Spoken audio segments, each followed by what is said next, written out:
Hello दोस्तों, exam loop में आपका स्वागत है। आज हम पढ़ने वाले हैं टेलीग्राम बैन से जुड़ी खबरों के बारे में।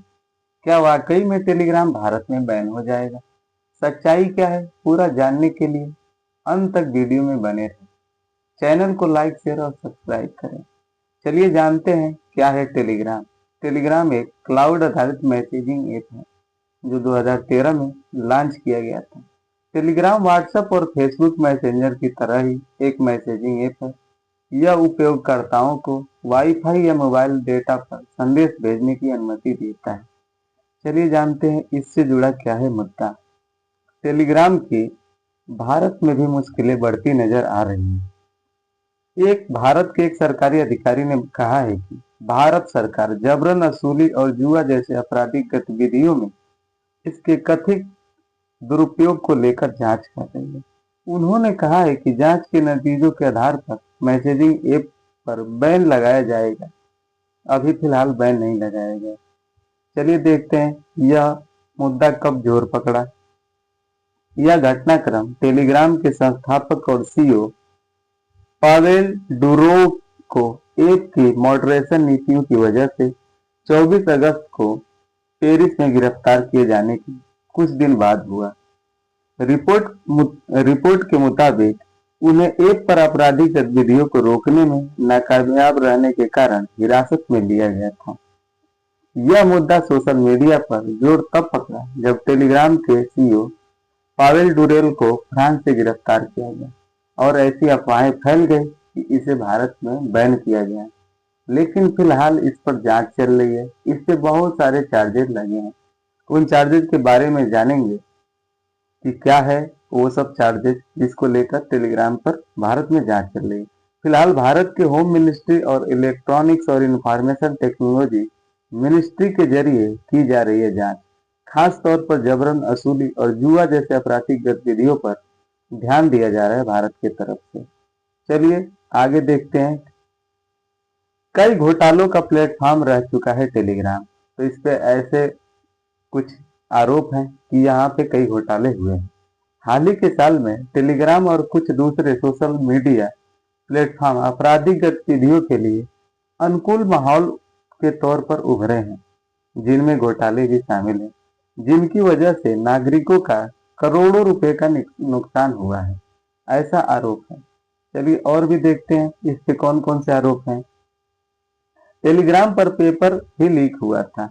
हाल ही में यूजीसी नीट विवाद को लेकर टेलीग्राम चर्चा में रहा, जिसकी वजह से छात्रों ने विरोध प्रदर्शन किया और सुप्रीम कोर्ट को हस्तक्षेप करना पड़ा। मेडिकल प्रवेश परीक्षा का प्रश्न पत्र लीक हो गया था और कथित तौर पर इनक्रिप्टेड मैसेजिंग ऐप टेलीग्राम पर इसे खूब शेयर किया गया था। चलिए आगे देखते हैं और भी।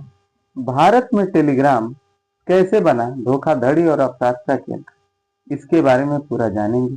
24 जुलाई को भारतीय प्रतिभूति और विनिमय बोर्ड यानी सेबी ने टेलीग्राम ऐप के माध्यम से चल रहे एक शेयर की कीमतों में उतार चढ़ाव कराने की घटना का पर्दाफाश किया था। यानी सेबी के द्वारा इसे शेयर मार्केट की कीमतों में उतार चढ़ाव को लेकर जांच किया गया था, जिसमें वह दोषी पाया गया था। एक टेलीग्राम ग्रुप के एडमिन पर स्टील शील्ड बनाने वाली कंपनी के शेयर की कीमतों को हेर फेर करने के लिए 20 लाख रुपए कमीशन लेने का आरोप लगाया गया था। वहीं दूसरा मामला लाइव मिंट की एक रिपोर्ट के मुताबिक 3 मई को भोपाल के 2 व्यक्तियों ने एक स्थानीय डॉक्टर से 38 लाख रुपए की धोखाधड़ी की थी। उन्होंने टेलीग्राम का उपयोग करके खुद को पुलिस अपराधी बताया था, जो कि फेक था। यानी पूछताछ में ऐसा पता चला कि वो पुलिस अधिकारी थे ही नहीं। तो ये भी मामला टेलीग्राम के माध्यम से हुआ था। 19 जून 2023 को लगभग 9 लाख आवेदकों के साथ यूजीसी नेट परीक्षा को उसके आयोजन के अगले दिन ही रद्द कर दिया गया था। ऐसा क्यों किया गया था? पेपर रद्द इसलिए हुआ था क्योंकि प्रश्न पत्र टेलीग्राम पर लीक हो गया था।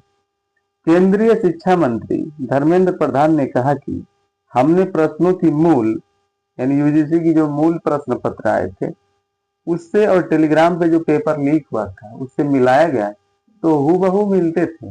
यानी इस पे एग्जाम का पेपर लीक कराने का भी इस पे आरोप है। और भी इस पे बहुत सारे आरोप हैं, जैसे कि जुआ, चाइल्ड पर पोर्नोग्राफी, तो बहुत सारे इस पे चार्ज लगे हैं। भारत सरकार द्वारा हाल ही के वर्षों में बहुत से चीनी और विदेशी ऐपों को बैन किया गया था।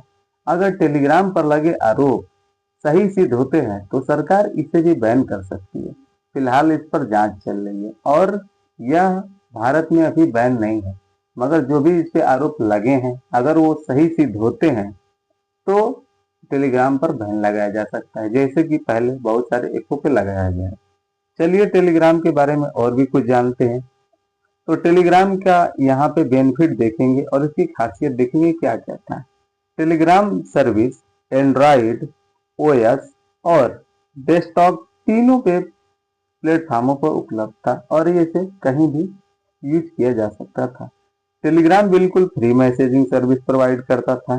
टेलीग्राम ग्रुप में 2 लाख मेंबर शामिल किए जा सकते थे। यूजर्स के डेटा की सुरक्षा के मामले में टेलीग्राम दूसरे मैसेजिंग ऐपों से काफी बेहतर था। यानी जो भी आप यहाँ पे डाटा शेयर करते हैं वह टेलीग्राम के सर्वर पे जाकर स्टोर होता है। टेलीग्राम पर हुई बातचीत एंड टू एंड इंक्रिप्टेड रहती थी, यानी टेलीग्राम पे जो भी मैसेज के थ्रू बात होता था वह आपके और आप जिससे बात कर रहे हैं उसके अलावा और किसी को भी इसके बारे में पता नहीं चलता था। यानी सिक्योरिटी संबंधी भी ये काफी मामलों में अच्छा था। और अगला देखते हैं इसके क्या क्या बेनिफिट थे। टेलीग्राम इस्तेमाल करने में आसान और फास्ट था। टेलीग्राम पर 2 जीबी तक की सिंगल फाइल अपलोड की जा सकती थी।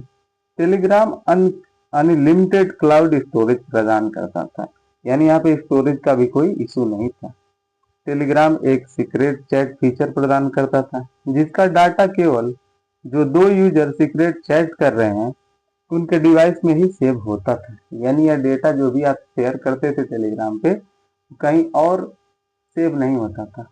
और भी इसके एजुकेशन में बहुत सारे इसके एप्लीकेशन थे, जैसे बहुत सारे एजुकेशन प्रोवाइडर हैं या फिर जो भी टीचर हैं वहाँ पे फाइलें या फिर मैसेज या फिर नोटिस दिया करते थे। तो इन सब मामलों के लिए टेलीग्राम बहुत अच्छा था। तो यह है पूरा मामला। Thank you for watching.